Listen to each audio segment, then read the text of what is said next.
এটা অনেক বড় গাছ তো, এই জন্য এটাকে এই ড্রাম থেকে খুলে বের করতে হবে।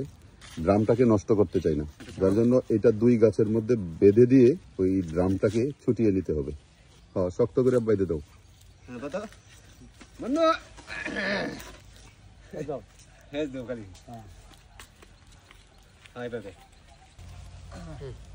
বের করেন।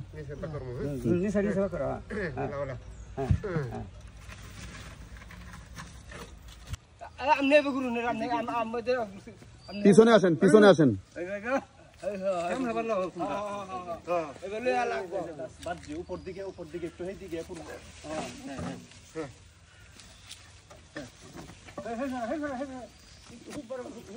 পড়ে গেলে কিন্তু মাটিটা ভেঙে যাবে।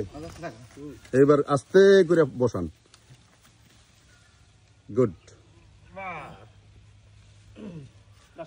এই গাছটা আসলে অনেক বড় ছিল তো, একটা বেশ বড় ড্রামের মধ্যে ছিল। এটাকে কেটে ড্রামটাকে নষ্ট না করে উঠিয়ে আমরা এই গাছটা এখানে বাঁশ দিয়ে বেঁধে এনে এখানে রোপণ করে দিলাম। এটা হচ্ছে মণিমালা গাছ, যেটাকে বলা হয় মেলেশিয়া পেগুয়েন্সিস।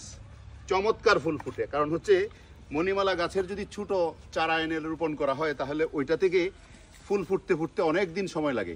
যার জন্য আমি একটা বেশ বড় গাছ, জাস্ট রেডি গার্ডেন, আমি একটা বড় গাছ কিনে এনেছি, এটা রোপণ করে দিলাম। এটার থেকে ফুল ফুটা অবস্থায় ছিল এবং এখন প্রতি বছরই ফুল ফুটবে। সাত্তার ভাই না হলে তো আজকে এই গাছেই লাগাইতে পারতাম না, কি কোন? ঠিক আছে, এখন সুন্দর করে মাটিতে এই দিক দিয়ে মাটি দিতে দেবো, এদিক দিয়ে মাটি দাও, মাটি দিয়ে এদিক দিয়ে মাটি দিয়ে একটু চাপ দিয়ে দাও, গাছটা যেন একটু হালকা সোজা হয়ে যায়। হ্যাঁ, ওকে, টেক কেয়ার, থ্যাংক ইউ।